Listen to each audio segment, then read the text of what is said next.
Holla back, youngins. This is Jordan here. Wesley is not here today, and I know we have not been posting that consistently to our to our 0 people who watch. I don't know, man. But that actually has a little bit of something to do with what I'm talking about today. I don't know. I guess it feels kind of weird doing like serious commentaries over Call of Duty, but obviously it happens and stuff. And I personally just want to take the time to talk about something serious. I mean, not like super serious, not like death or anything like that, but just I wanted to talk about anxiety actually and how it's impacted my life. And I don't know, maybe I could help some people who have it. Maybe just hear people you can relate to and stuff can help. Or maybe you guys hate me and you can't relate to me, so you wish I wouldn't talk about it. But anyways, the background is just this stupid gameplay against bots. I don't know, it's whatever. It's not impressive because it's against bots, but I guess I'll start with that. Insecurity has a lot to do with anxiety. So the reason this gameplay has to do with insecurity is because for me, I've always been goal-oriented around everything I do. So, I played basketball. I was always goal-oriented. I really wanted to be the best at basketball, and I have a big ego. But really, it's not like I think I'm perfect, but I want to be perfect. And I realize that's not attainable, and logically I can't tell myself, oh, I want to be perfect, but in most things I do, I can't settle for anything less than the best, and that has a lot to do with insecurity. So the reason this gameplay kind of relates to that is I'm a decent quickscoper. I mean, you guys can see in this game, whatever, obviously it's against bots, they're recruit, they're not fighting back or anything, but I'm landing my shots and stuff. And I can't just for me, in my mind, I have to do something with I have to catalog things or make them concrete for them to be worth anything. So when I was younger, I used to play Yu-Gi-Oh. I didn't play Yu-Gi-Oh. I just collected cards. I don't even think I really knew all the rules to the game, but I had a lot. I had probably $700, $800 worth of cards. I would buy the 5 pieces of Exodius or whatever, get it for Christmas, and I had all those things. I didn't really play with them, but I had this compulsion to collect them. And you guys are probably thinking, what does Yu-Gi-Oh have to do with Call of Duty? Not that much, except that this is just another example of me cataloging things for them to be worth something. Like for me, I'm a decent quickscoper, but I feel like I need to prove that to people. I feel like, and even though I'm not that great, like I said, I'm okay, I'm whatever, and this kid's just freaking running away from me for days. But for me, I want, I can't just say, I want to prove something. If you're ever that person who, I don't know if anybody's experienced this, but I experienced this a lot, especially when I was younger. I couldn't, when I go to amusement parks or really big public places, I would feel really stressed out inside, and I didn't really know what it was at the time. But I kind of know now. It's that I would feel unimportant. In a group of a lot of people, I would feel, like, okay, nobody's paying attention to me, and that, why aren't they paying attention to me? Obviously, I wasn't rationally thinking that. I wasn't saying, oh, I wonder why these people aren't paying attention to me. But, in my head, I would just get stressed out, and I would get worried, and it would feel weird being in these groups of people. And I think to some extent I knew that it was because I felt unimportant, but I was younger. And that's something that I don't really struggle with now. I can walk into, big crowds and stuff and feel important. That doesn't sound better. That just sounds delusional. Oh yeah, I'm the most important person in this crowd. But I've gotten better with that. It's weird. I used to have stage fright. I'm a singer, if you guys didn't know. No, I'm not going to sing in this commentary, but I don't have straight stage fright anymore, really. I mean, all singers, I guess to some extent, have some stage fright, I think, or at least most of them. But I don't really experience that anymore. But so I can go up on a stage, or I can go in front of a ton of people, and usually I'm not that worried. I can do that. I'm okay with being in front of all these people. What's harder for me is being in big groups of people who aren't paying attention to me.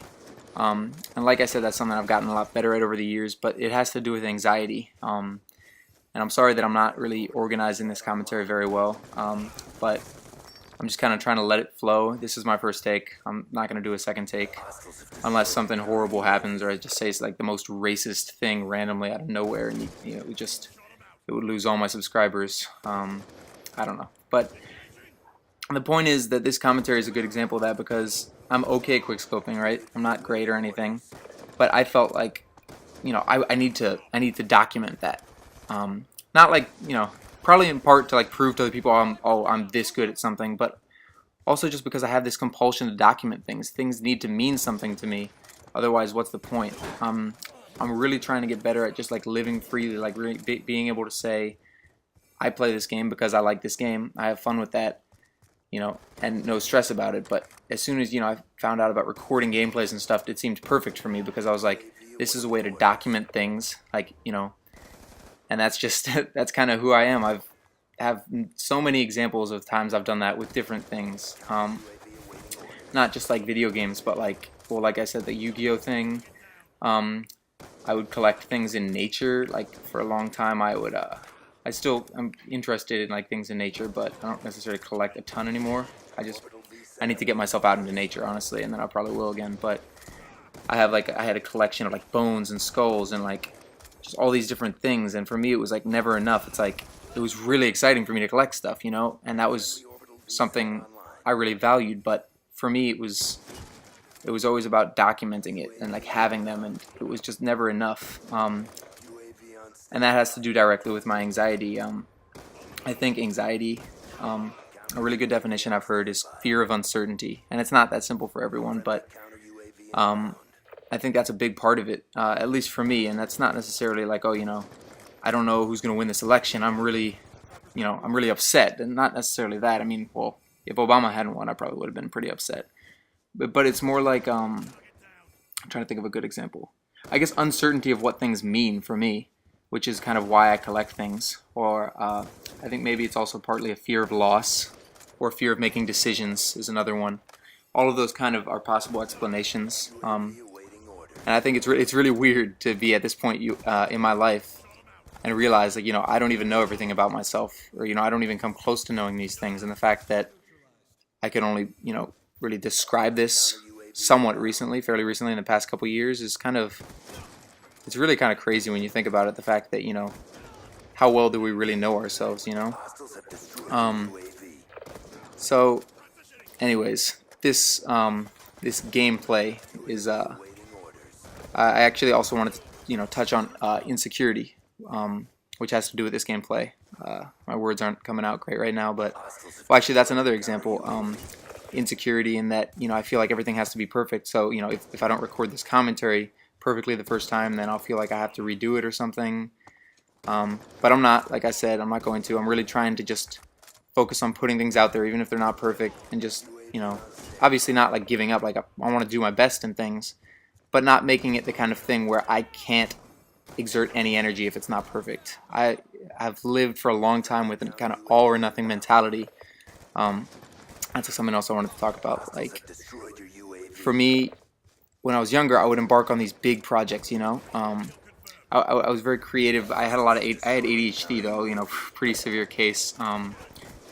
So, you know, I would have, you know, all these neutrons or whatever firing in my brain, synapses or whatever, and so I'd have all these ideas. And one thing about ADHD is it's hard to latch on to certain ideas. Like, you know, you have a lot of things going through your mind, but it's hard to latch on to certain ones, like to choose to make decisions. So it's definitely related to anxiety, at least for me. But I would embark on these huge projects when I was a kid, like, you know, like, and it was all or nothing. Like, I remember my mom asked me, well, I don't remember this, but she told me when I was really young, I said, okay, I want to build a house, Mom. And she was like, oh my God, yeah, that'd be great, you know, thinking it was like a project. Like, yeah, we could get a shoebox and this and that, you know, build a little thing. And I was like, I was frustrated. I was like, no, I want to build a house, not just like a little house. What do you think, I'm a kid? Of course, I was a kid, but it's just, I think that's really, I don't know the adjective for an epitome. Epitomic? No. But it really describes well my mentality about things. And also this fear of decision making. Like, if something's perfect, you don't have to make a decision because, you know, it's there, it's perfect, everything's right. Whereas in other cases, where things can't necessarily be quantified, about whether they're, you know, how good something is. Like, I'll stress myself out about, you know, oh, who's the best basketball player? Or not necessarily that, but like what makes a great basketball player? Like, how important are these different facets? How athletic do you have to be? Why are so many athletes, you know, busts? And at this point, I'm really sorry because I'm got my ADHD going on. I can't really focus on like one aspect of things. But for me, it's really hard to explain anxiety to people. So I'm doing my best. But for me, it manifests itself in so many parts of my life, and makes my life, difficult in a lot of different ways. And I'm very fortunate, but I, you know, I just at least wanted to touch on it because it's something that's about, it's important to me, and I felt maybe I could help people.